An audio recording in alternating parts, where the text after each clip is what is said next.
Kā jau es iepriekšējā uzrunā minēju, ka represijas skāra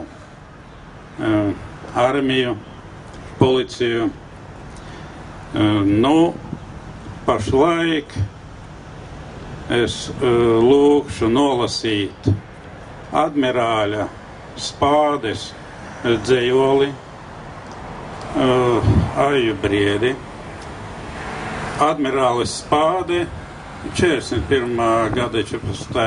jūnijā represēts, pavadījis vairākās nometnājuma vietās, un viņa mūžs noslēdzās Kazahstānā Temirtau. Lūdzu, priekškundze. –